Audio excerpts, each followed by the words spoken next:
Selamat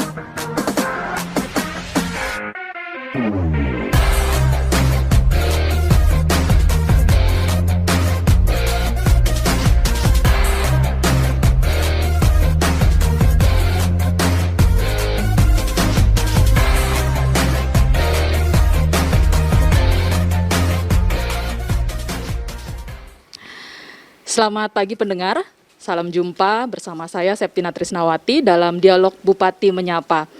Saya senang sekali karena kali ini Dialog Bupati Menyapa berbeda dari biasanya. Pada kesempatan pagi hari ini, karena kondisi pandemi COVID-19 yang sudah mulai melandai, tim dari RRI Palangkaraya dimungkinkan untuk bisa menyapa Anda langsung dari rumah jabatan Bupati Kota Waringin Timur. Dan tentunya kita tahu bahwa Bupati Kota Waringin Timur, Bapak Haji Halikunur SHMM, baru 8 bulan ini kalau tidak salah Pak ya, menjabat sejak dilantik pada Februari 2021 yang lalu. Dan tentunya banyak hal mungkin yang ingin diketahui oleh pendengar dimanapun berada tentang program apa saja yang ingin dilaksanakan oleh Pak Bupati selama 5 tahun ke depan, dan juga apa saja capaian yang sudah berhasil dilaksanakan sampai di bulan ke-8 masa pemerintahan Bapak Halikunur. Dan pendengar, siaran pada saat ini juga Anda dapat saksikan melalui kanal YouTube Pro 1 RRI PKY. Baik, saya langsung saja menyapa Pak Bupati. Selamat pagi Pak Bupati. Selamat pagi Mbak. Sehat Pak ya? Alhamdulillah sehat. Selamat pagi para pemirsa RRI Kalimantan Tengah. Baik, sebelumnya kami juga sangat terima kasih Pak untuk sambutan hangat yang diberikan kepada kami. Kami disambut di rumah jabatan Bapak bersama tim yang dipimpin langsung oleh Ibu Kepala Stasiun LPP RRI Palangkaraya, Ibu Ida Ayu Evi Handayani. Terima kasih banyak Pak. Baik, mungkin saya langsung saja Pak ya. Di masa kepemimpinan Bapak dipilih dan juga dilantik di masa pandemi COVID-19, Pak. Ya, nah, kalau menurut Bapak, kondisi ini apakah menyulitkan Bapak untuk bisa bergerak cepat, melaksanakan misi dan menuju visi yang Bapak sudah susun bersama dengan Ibu Wakil Bupati, Pak? Ya, terima kasih Mbak.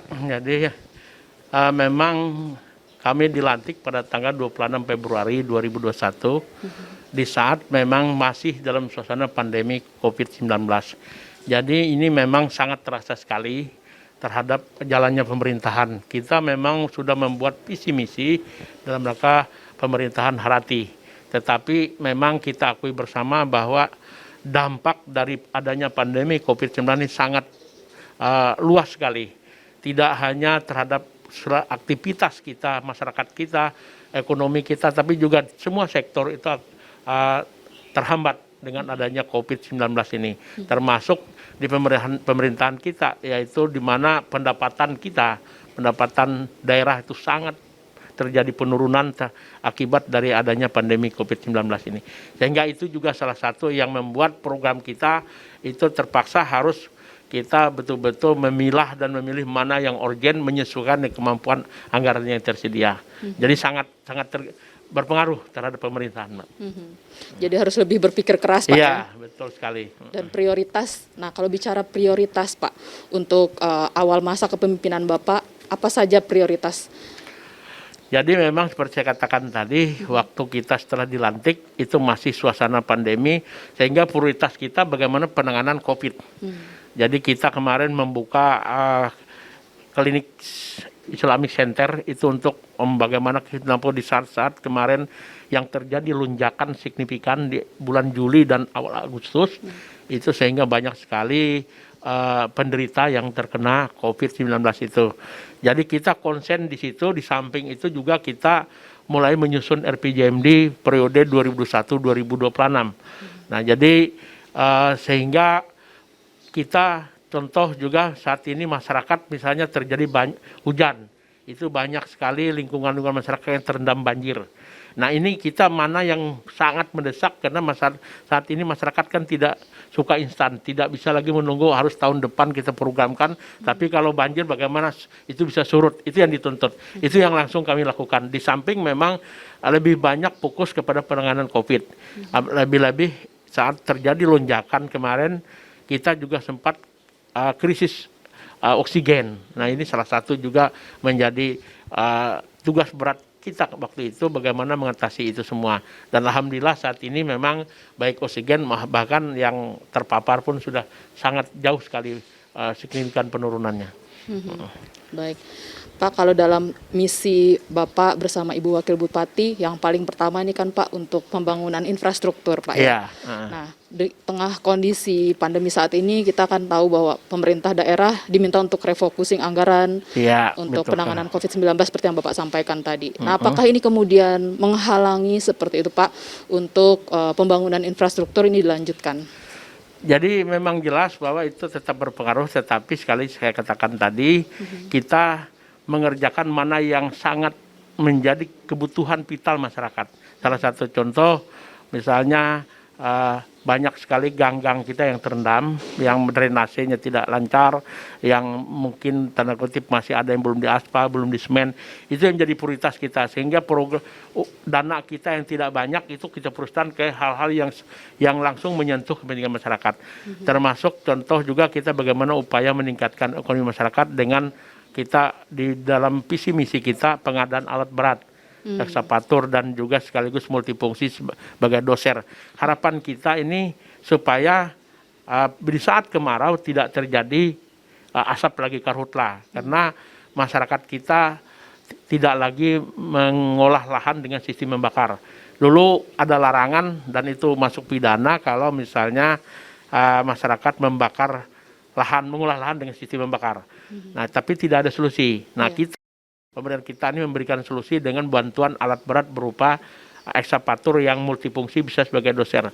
Harapan kita itu lahan-lahan yang tidak produktif itu bisa diolah menjadi lahan produktif dan tidak dengan sistem membakar. Nah, jadi itu termasuk juga menjaga khususnya daerah-daerah utara itu kan sering jalan putus misalnya karena akibat dari hujan sehingga atau banjir. Nah, dengan alat-alat ini bisa langsung masyarakat itu tidak lagi minta harus bantuan dari pemerintah kabupaten atau minta bantuan ke perusahaan, tapi bisa langsung digunakan. Dan alhamdulillah kemarin ada 3 kecamatan yang sudah kita serahkan alat beratnya. Mudah-mudahan tahun depan kita akan memprogram 11 kecamatan. Jadi dari 17 ini saya menargetkan 15 kecamatan itu dibantu dengan alat berat itu.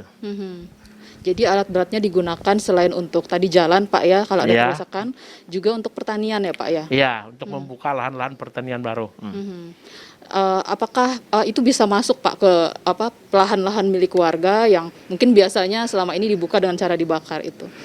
Bisa, jadi mereka sekaligus membuka akses jalan baru. Nah, selama ini kan kesulitan kita, contoh misalnya daerah utara. Kita kalau mau membuka keterisolasian daerah utara, sering terbentur kalau kita menganggarkan dari APBD atau dari APBN itu terkendala dengan kawasan. Nah, sehingga itu tidak bisa. Nah, sementara kalau memang masyarakat di desa, dia akan bisa, karena biasanya ada badan jalan yang awal itu bisa dikerjakan dengan alat itu tanpa ada anggaran dari kabupaten. Nah, jadi harapan kita dengan alat itu terbuka keterisolasian, menembus antar desa dan juga mengatasi permasalahan yang sering saya katakan tadi, misalnya kalau hujan itu jalan itu jadi macet karena terjadi kubangan. Nah, ini biasanya menunggu bantuan dari pihak PBS untuk bisa mengatasi itu. Nah, dengan alat itu harapan kita tidak lagi seperti itu. Jadi tidak lagi terjadi kemacetan di sana atau tidak bisa dilewati karena ada alat yang membantu mengesa maupun sekaligus mendosernya.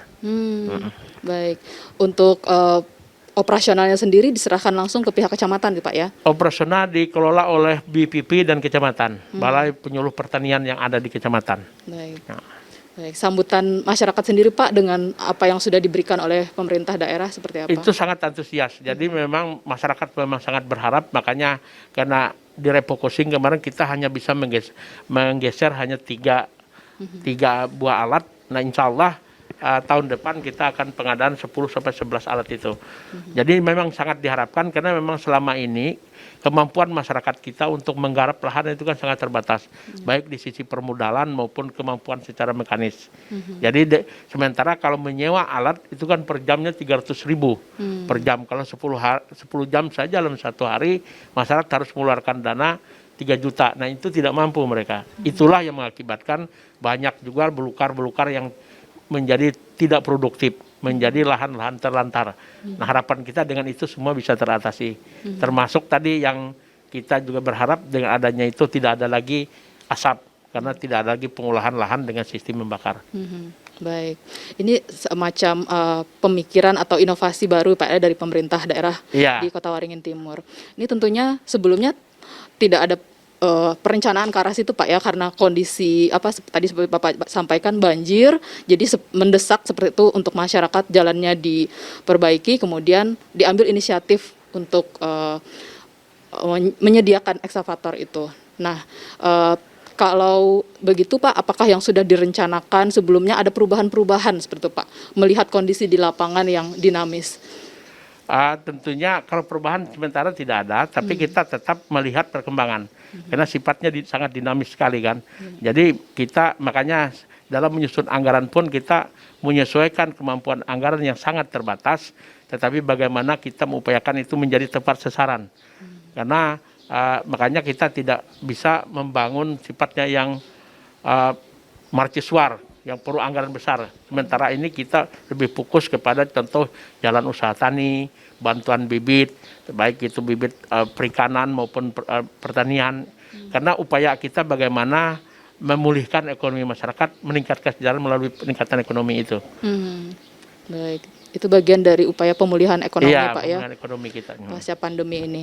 Nah, selain apa yang sudah tadi dilakukan oleh pemerintah daerah, mungkin ada hal-hal lainnya Pak yang sudah dicapai juga oleh Bapak bersama Ibu Wakil selama 8 bulan menjabat Pak. Ya memang di samping memang kita konsolidasi ke dalam, saya sudah juga menyusun kabinet kita, artinya kemarin sudah kita melakukan pelantikan terhadap susunan pejabat yang baru yang menduduki jabatan struktural maupun profesional, dan kita juga saat ini sedang melaksanakan dari program-program yang kita lakukan itu sudah ada beberapa, contohnya ada di kota saja itu ada beberapa jalan yang memang kondisinya memang kemarin sangat parah. Ya, contohnya ada jembatan di Kapten Mulyono, ada jalan juga di Mulyono, ada jalan Pelita, jalan MT Haryono, ini sudah bisa kita tangani dengan walaupun memang belum maksimal. Mudah-mudahan tahun depan baru bisa kita laksanakan misalnya dengan hot mix. Sementara ini kita bagaimana dengan pemedaan saja dulu karena terbatasnya anggaran tadi. Baik, Pak, ini izin Pak ya, saya melewati 2 kali jalan Arsyad ya Pak ya, jalan yang AM Arsyad ya, yang menuju Pantai Ujung Pandaran. Itu kan kondisinya kayaknya masih di dalam kota ya Pak ya. Betul. Mungkin kalau orang yang melintas berpikir, oh ini kok dekat kantor dinas PU seperti Pak ya, tapi jalannya kondisinya rusak. Nah pertanyaannya, kapan ini Pak bisa diperbaiki juga jalan di situ? Iya, jadi memang jalan ini akibat dari jalan lingkar selatan kemarin terputus, sehingga kendaraan beban yang berat sampai 20 sampai 30 ton itu memasuki kota. Jadi masuk ke kota, dan ini kita sangat sulit bagaimana kita larang masuk kota, sebagian juga mereka membawa material yang memang menjadi kebutuhan masyarakat kita. Ini dilematisnya. Sehingga banyak juga mereka yang masuk ke kota itu yang menyebabkan kerusakan jalan HM Arsyad. Nah, HM Arsyad ini kita program tahun depan. Karena kita tambal sulam tapi hancur lagi. Nah, sementara kalau kita melakukan itu kemarin saja setelah saya hitung dengan dinas PO itu kurang lebih sekitar 30 miliar membutuhkan dana. Dan insya Allah itu sudah kita programkan tahun depan akan kita hot mix jalan HM Arsyad kiri kanan itu dari simpang lampu merah sampai ke bundaran. Baik, untuk jalur yang tadi rusak yang Bapak bilang sampai itu membuat harus lewat situ, bagaimana Pak? Di situ jalan nasional Pak ya? Nah itu jalan nasional. Nah, jadi memang itu sebagai dampak dari lingkar selatan yang kemarin terputus. Karena memang sempat dianggarkan kemarin untuk Karena biasa kendaraan beban berat itu lewat lingkar selatan itu. Berhubung itu terputus dan itu menjadi tanggung jawab provinsi. Nah memang sempat dianggarkan, mungkin juga kena pengaruh refocusing juga provinsi sehingga anggaran juga terbatas. Akhirnya jalan itu tidak bisa fungsional, mereka masuk ke kota. Ini salah satu konsekuensi yang harus kita terima. Gitu. Baik. Nah Pak, kalau nanti sudah diperbaiki lagi, tapi misalkan jalan lingkar selatan kondisinya masih belum juga bisa dilewati, seperti apa Pak? Kalau kendaraan berat juga masih harus melintas di jalan itu? Nah kalau itu nanti misal sudah kita aspal tahun depan, karena sudah kita programkan, insya Allah dilaksanakan tahun depan, maka kita akan menutup itu, tidak boleh di kendaraan berat. Jadi nanti akan kita jaga dan mungkin kita akan buat batasan, semacam portal di atas sehingga yang kendaraan besar itu tidak bisa memasuki sana. Karena kita mengeluarkan dana cukup besar, nanti kalau dimasuki yang tonase melebihi kemampuan jalan, otomatis jalan itu akan rusak lagi. Betul. Sesuai arahan dari Kementerian Perhubungan juga Pak ya, soal odol ya Pak ya? Iya. Baik, memang sudah dipikirkan ke arah sana Pak ya untuk perbaikan jalan. Baik, kalau kita bicara juga soal pembangunan di Kabupaten Kota Waringin Timur ini Pak, kalau untuk pemerintah daerahnya sendiri, untuk pemerintah daerah kan beberapa banyak yang semacam komplain ya Pak ya soal SIPD, Sistem Informasi Pembangunan Daerah yang dari Kementerian Dalam Negeri. Nah, untuk ASN di Pemkab Kotim ini sendiri Pak, bagaimana menyesuaikan diri untuk bisa pelaporan SIPD ini Pak? Ya, jadi memang ya kadang-kadang kan regulasi ini kita baru menerapkan, keluar lagi regulasi baru termasuk penggunaan SIPD itu. Dan alhamdulillah untuk Kotim itu kita mengikuti itu. Dan hampir semua SIPD sudah menyesuaikan. Karena mau tidak mau, suka tidak suka, kita harus mengikuti sesuai arahan Menteri Dalam Negeri itu. Nah jadi untuk SIPD kita memang awalnya ada terkendala karena juga mungkin SDM ini kan baru mempelajari sebagian karena sistem laporan dan segala macam. Tapi alhamdulillah laporan terakhir ke saya itu sudah bisa diikuti semua dan sudah memakai SIPD itu. Makanya sempat dulu keterlambatan pembayaran, penyaluran transfer juga kena SIPD itu. Tapi sekarang sudah normal. Sudah normal Pak ya? Normal, ya. Baik, karena sudah bisa menyesuaikan diri sudah Pak ya? Sudah bisa menyesuaikan, ya. Baik, Pak Bupati, kita izin rehat sejenak Pak ya. Kita akan mendengarkan sejenak iklan layanan masyarakat yang kami siarkan berikut ini. Hutan Kalimantan menyimpan kekayaan hayati yang tak ternilai dan belum semuanya terungkap. Kesadaran melestarikan hutan Kalimantan sebenarnya telah ada sejak dahulu kala, khususnya oleh suku Dayak Ngaju dengan tradisi Pukung Pahewan. Jauh sebelum ada istilah hutan lindung, suku Dayak Ngaju telah menerapkan Pukung Pahewan sebagai penghormatan terhadap lingkungan hutan. Pukung Pahewan artinya pohon keramat berpenghuni makhluk gaib. Dalam tradisi suku Dayak Ngaju, Pukung Pahewan adalah kawasan hutan lindung yang dipelihara karena menyediakan segala kebutuhan hidup masyarakat. Pukung Pahewan adalah kearifan lokal mengelola hutan untuk memenuhi kebutuhan hidup masyarakat tanpa merusak hutan dan kehidupan di dalamnya. Pohon terpelihara, sungai bebas pencemaran, kelangsungan hidup hewan di hutan dan ikan di sungai terjamin karena diambil sesuai kebutuhan. Dengan tradisi Pukung Pahewan, hutan dan kekayaan hayati di sekitarnya tetap terjaga sehingga terjadi keseimbangan ekosistem lingkungan. Pukung Pahewan sesungguhnya adalah kearifan lokal suku Dayak Kalimantan untuk dunia.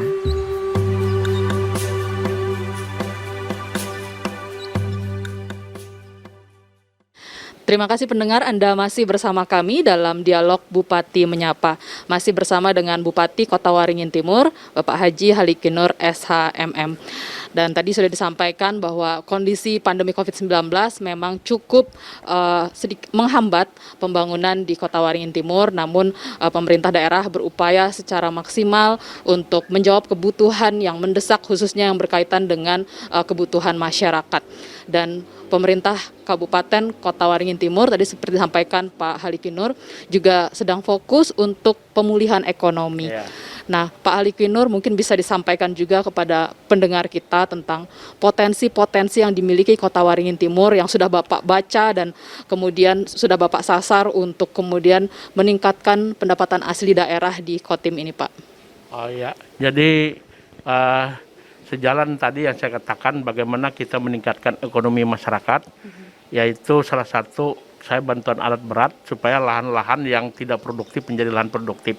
Nah ini untuk supaya itu bisa maksimal, kemarin saya juga mengundang Master Porang dari Madiun yang sudah terkenal internasional bahwa di sana tanaman porang sangat terkenal dan sudah ekspor ke luar negeri.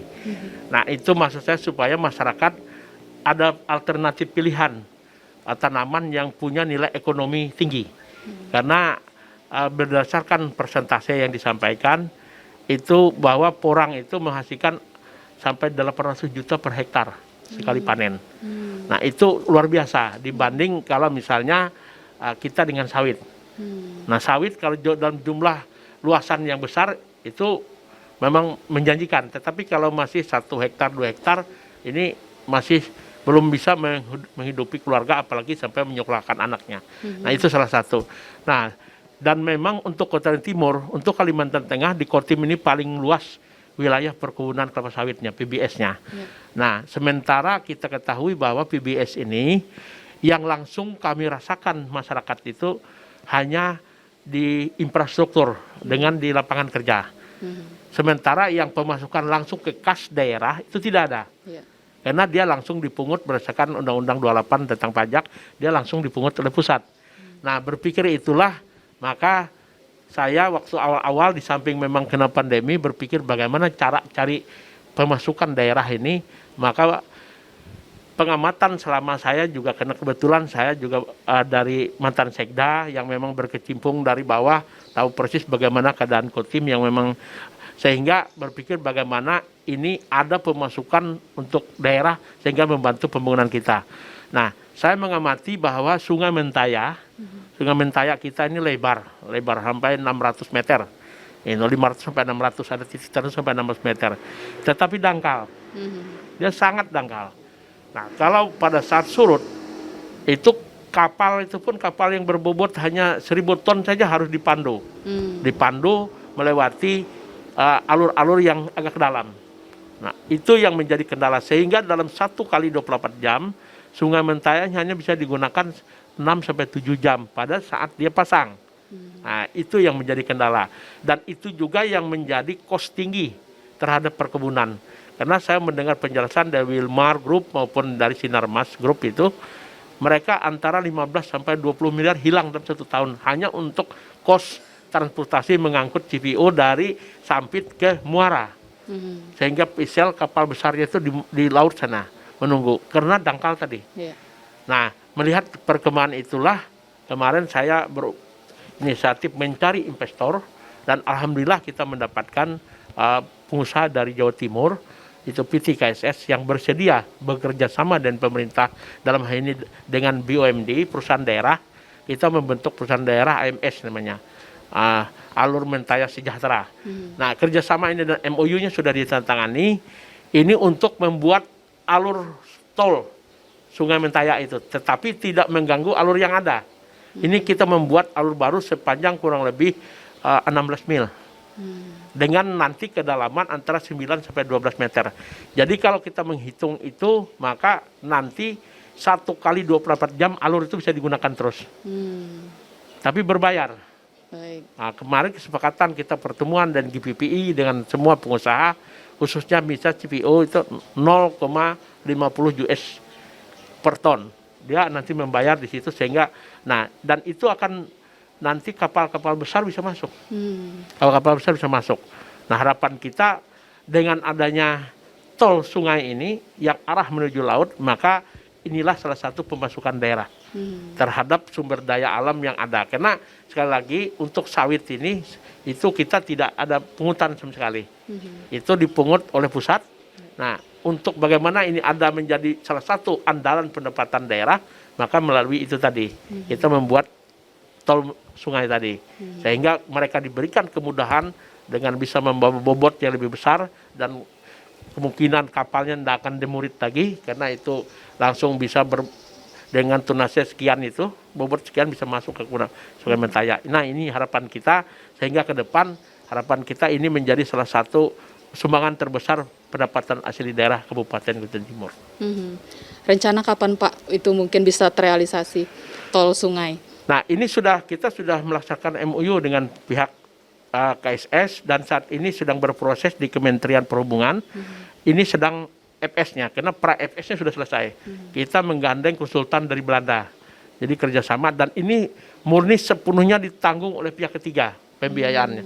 Jadi pemerintah daerah Rp1 pun tidak ada keluar dana, tapi nanti memperoleh saham di situ dan mendapatkan pendapatan dari hasil tol itu nanti. Wah, luar biasa sekali Pak ya, kendala yang dihadapi oleh PBS kemudian bisa jadi peluang ya Pak ya, Iya, untuk pemasukan daerah. termasuk PBS dan juga tambang. Semua yang pengangkutan termasuk kapal-kapal pelni membawa penumpang kan biasanya ke Pelabuhan Sampit. Ini kalau dia saat surut, dia harus menunggu dulu di muara. Sampai pasang baru bisa masuk. Nah, ini berjam-jam di sana. Nah, ini kan tentunya di samping kos waktu terbuang. Nah, ini nanti itu tidak akan terjadi insya Allah. Dan kita membuat alur baru tol sungai itu tidak mengganggu alur yang lama. Jadi alur lama yang memang alam itu tetap ada. Kita membuat langsung kencang kurang lebih 16 sampai 18 mil. Itu yang alur baru. Dan itu yang dijaga terus kedalamannya. Baik, semoga berjalan lancar Pak ya. Amin, ya Semua Rabbal alamin. rencananya. Baik, Pak, kita bicara pemulihan ekonomi tentunya harus seiring juga dengan penanganan COVID-19 Pak ya. Betul. Tadi seperti di awal Bapak sampaikan, kita tidak boleh lengah juga karena bisa jadi ada gelombang ketiga dan seterusnya. Iya, betul. Nah, ini upaya pemerintah salah satunya dengan vaksinasi Pak. Betul. Mungkin disampaikan Pak, seperti apa untuk capaian vaksinasi di Kota Waringin Timur ini sendiri? Nah, untuk vaksinasi Kota Timur saat ini kurang lebih sekitar 37-38% baru. Tetapi memang kita tidak ada kendala sebenarnya vaksin. Hanya kemarin itu terkendala vaksinnya. Jadi ada gelombang ketiga dan seterusnya. Iya, betul. Nah, ini upaya pemerintah salah satunya dengan vaksinasi Pak. Betul. Mungkin disampaikan Pak, seperti apa untuk capaian vaksinasi di Kota Waringin Timur ini sendiri? Nah, untuk vaksinasi Kota Timur saat ini kurang lebih sekitar 37-38% baru. Tetapi memang kita tidak ada kendala sebenarnya vaksin. Hanya kemarin itu terkendala vaksinnya. Jadi ada gelombang ketiga dan seterusnya. Iya, betul. Nah, ini upaya pemerintah salah satunya dengan vaksinasi Pak. Betul. Mungkin disampaikan Pak, seperti apa untuk capaian vaksinasi di Kota Waringin Timur ini sendiri? Nah, untuk vaksinasi Kota Timur saat ini kurang lebih sekitar 37-38% baru. Tetapi memang kita tidak ada kendala sebenarnya vaksin. Hanya kemarin itu terkendala vaksinnya. Jadi ada gelombang ketiga dan seterusnya. Sampit itu 500 orang yang divaksin, di SMP 2 itu 246 orang, dan di SMP 3 itu 750 orang yang divaksin. Dan ini dilaksanakan terus di samping yang di kabupaten juga Dinas Kesehatan mendroping ke puskesmas. Jadi ada 21 titik untuk melaksanakan vaksin terhadap masyarakat umum maupun terhadap pelajar. Baik. Jadi intinya dari masyarakatnya sebenarnya menerima Pak ya untuk divaksinasi. Justru kemarin sempat kita pakai aplikasi karena sempat ribut-rebutan.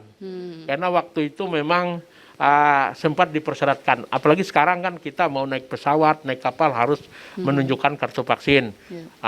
Kita masuk hotel, bahkan masuk mall pun harus sudah vaksin. Nah, mungkin dengan ketentuan persyaratan itu yang membuat dan masyarakat juga melihat bahwa faktanya COVID itu memang ada. COVID itu memang ada dan yang sudah divaksin kan tidak ada yang keluhan berarti. Sehingga masyarakat sekarang antusias untuk vaksin. Jadi kalau kita buka pendaftaran vaksin biasanya targetnya 500, yang mendaftar 1.000 lebih. Ya, sehingga ini bertahap dan alhamdulillah yang saya katakan tadi akhir-akhir ini sudah dropping dari provinsi sudah mulai banyak. Dan kita mengejar mudah-mudahan akhir tahun ini target kita itu sudah bisa tercapai untuk semua divaksin. Baik, baik, baik. Pak Bupati, kalau kita bicara kesehatan juga Pak ya, salah satunya yang masih menjadi momok Kalimantan Tengah secara umum dan juga untuk Kota Waringin Timur ini soal stunting ya Pak ya, Oh iya, gizi buruk pada anak seperti itu. Bagaimana untuk pemerintah Kabupaten Kota Waringin Timur Pak untuk mengatasi masalah stunting ini supaya tidak ada kasus-kasus baru lagi stunting di Kotim? Jadi memang kita untuk di Kalimantan Tengah kita yang tertinggi stunting. Awalnya tahun 2018 itu stunting itu 48% dari jumlah populasi bayi. Nah, anak. Nah, ini memang sangat memprihatinkan. Untuk itu makanya kami mengupayakan membentuk tim bekerja sama dengan seluruh SOPD termasuk juga desa-desa, sehingga upaya yang kita lakukan dari tahun 2018 itu dari 10 desa yang memang dianggap oleh Kemenkes terparah, itu ada 10 desa. Nah, ditambah 19 desa lagi, jadi total untuk lupus stunting itu ada 29 desa dari 168 desa yang ada di Kabupaten Kutai Timur. Nah, upaya itu alhamdulillah sudah mulai mendatangkan hasil dengan kolaborasi semua pihak, sehingga saat ini di tahun 2020 kemarin dan ini 2021 masih berproses, itu tinggal 27% lagi.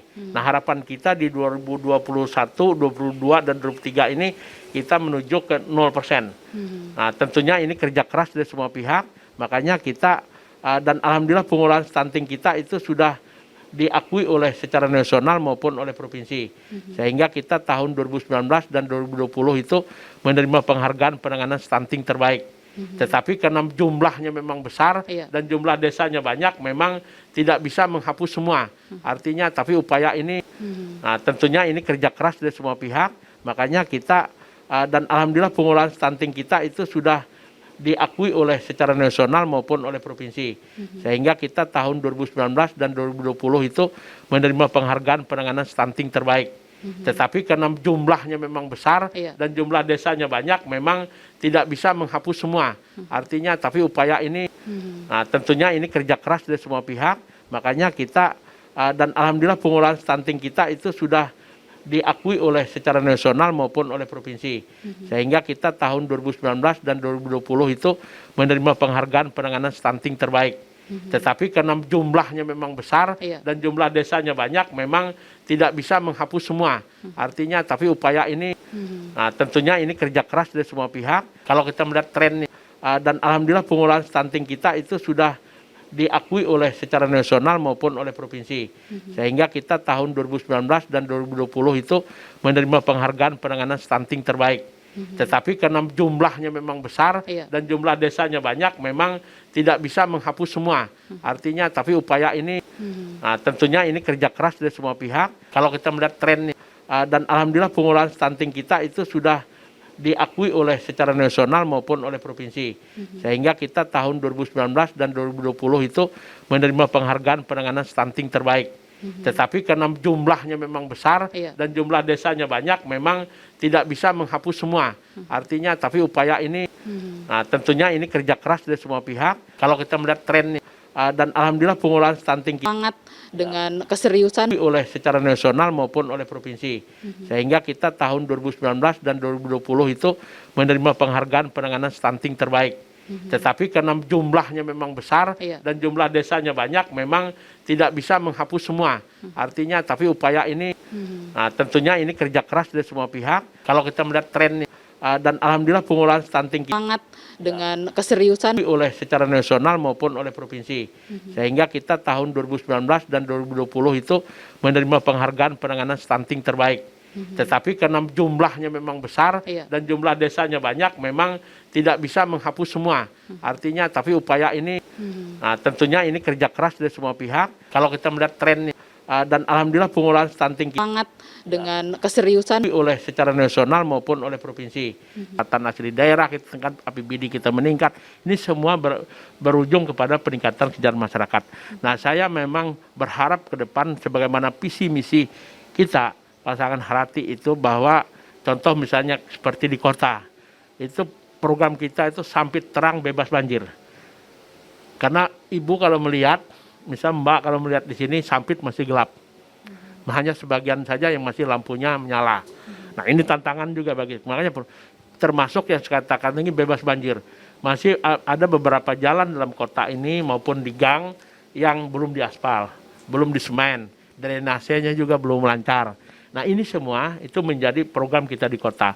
Daerah selatan itu karena Kotim ini dibagi semua tata ruang dibagi 3. Daerah selatan penyangga ketahanan pangan, daerah tengah ini perdagangan dan jasa, daerah utara itu perkebunan dan pertanian dalam arti luas.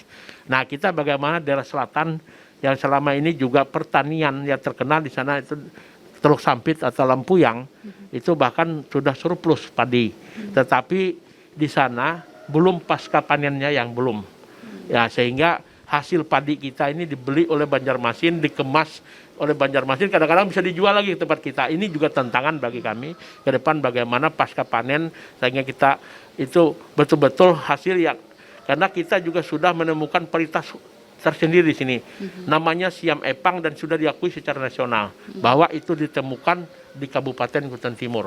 Ini juga menjadi andalan, menjadi brand kita. Sehingga itu ke depan juga akan kita maksimalkan yang saya katakan tadi pasca panennya.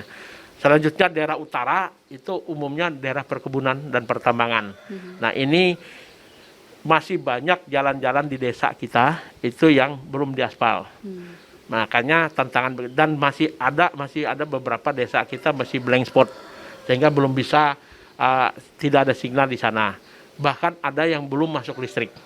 Nah ini tantangan ke depan itu saya memprogram paling lambat berakhir 2024 pilkada berikutnya itu sudah teratasi semua.